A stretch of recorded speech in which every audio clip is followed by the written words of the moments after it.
acabou com a história da matéria contínua. Porque se você consegue atravessar, existem espaços para atravessar.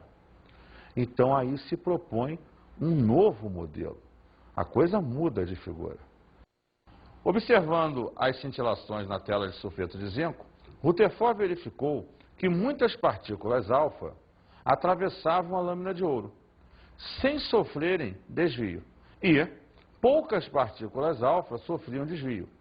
Como as partículas alfa têm carga elétrica positiva, o desvio seria provocado por um choque com outra carga positiva, isto é, com o núcleo do átomo constituído por prótons.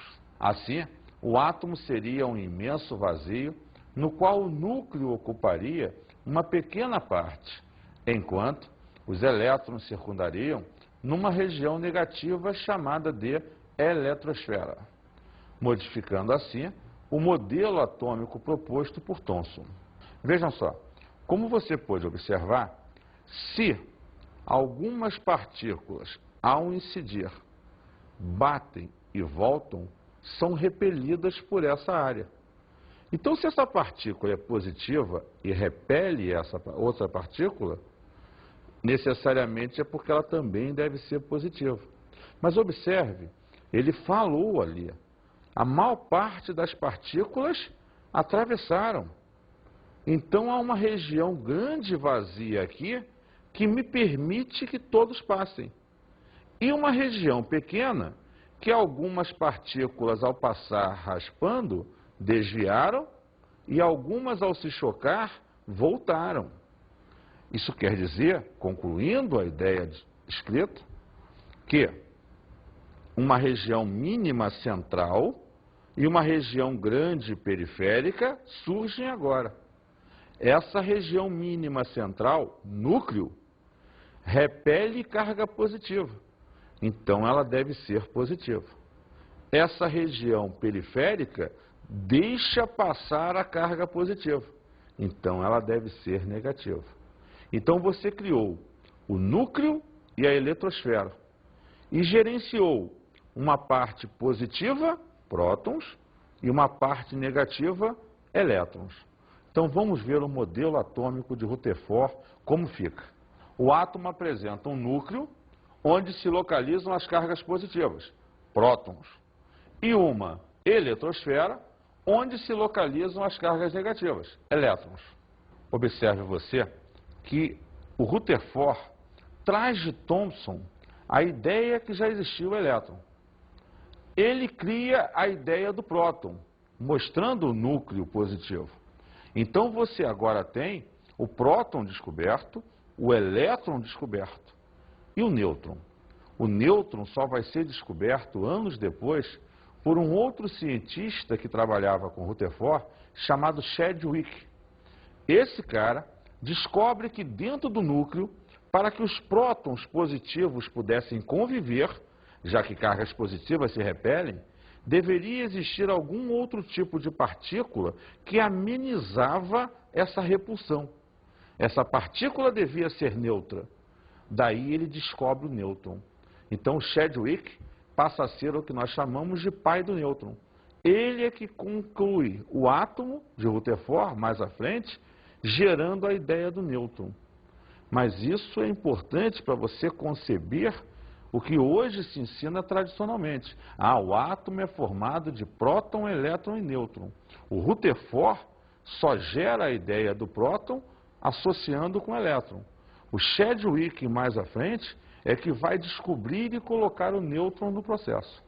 Vamos lá ver o esquema. Próton, carga positiva, massa relativa a 1, uma unidade.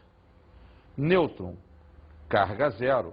Como eu falei, ele é neutro. Massa relativa a 1. Elétron, carga negativa. E a massa? Extremamente pequena.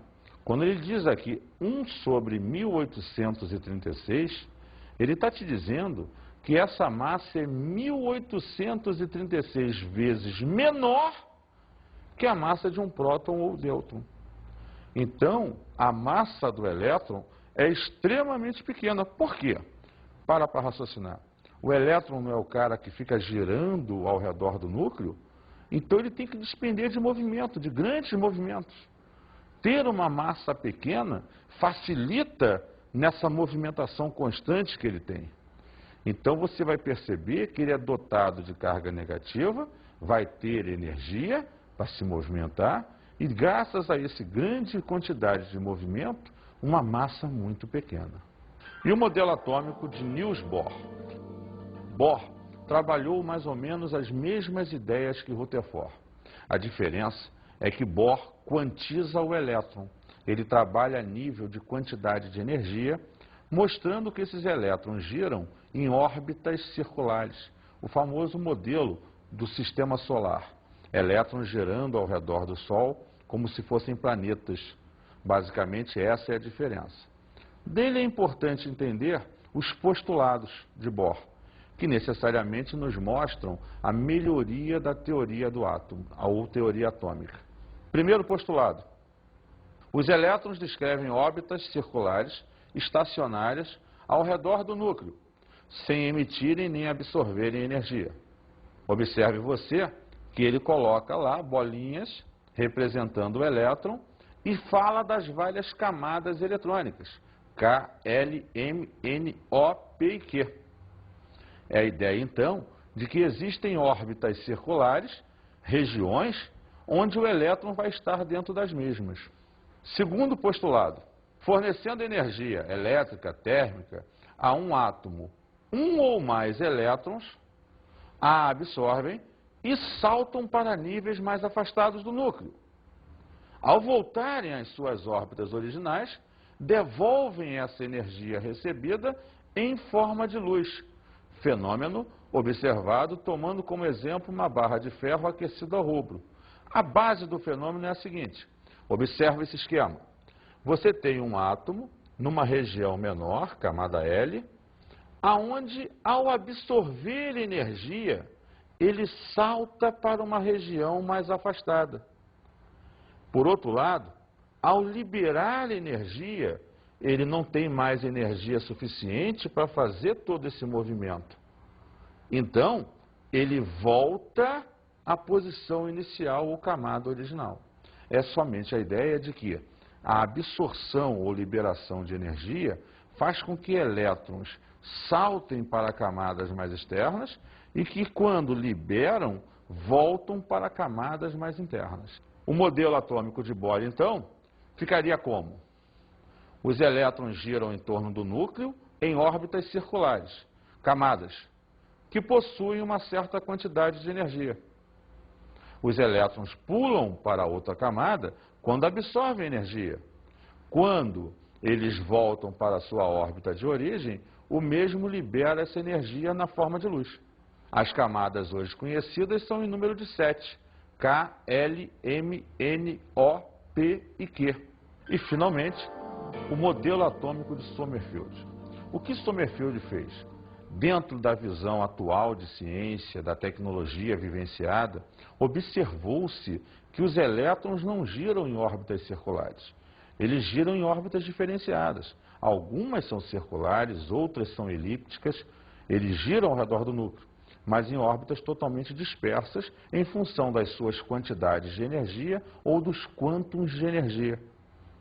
Basicamente diferenciando a ideia que Bohr e Rutherford tinham do movimento dos elétrons.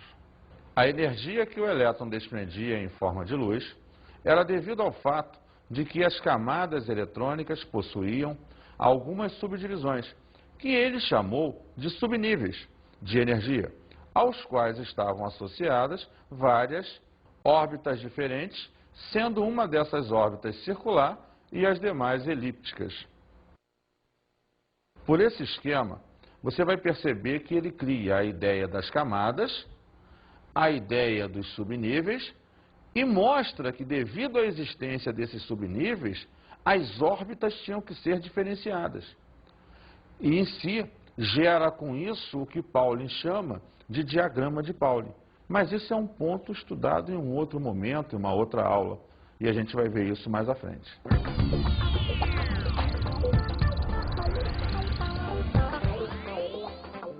É importante buscar sites que mostrem rapidamente a vida dos cientistas e a obra que eles executaram.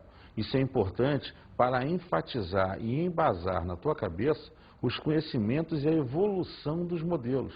Mais importante até de que qualquer outra coisa é entender como se pensou e se chegou a essas conclusões. Um grande abraço e até a próxima oportunidade.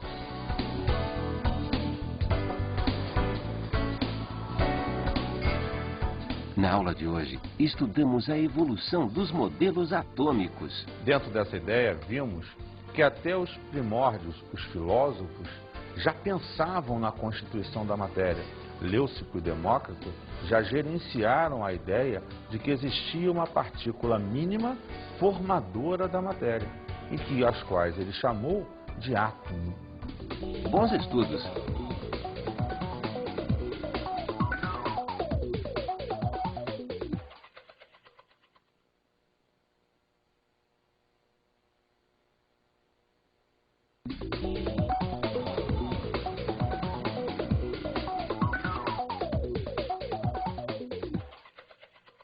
É interessante criar uma linha de tempo, mostrando a época em si que cada cientista desenvolveu as suas teorias e, com isso, frisar as principais características de cada modelo atômico.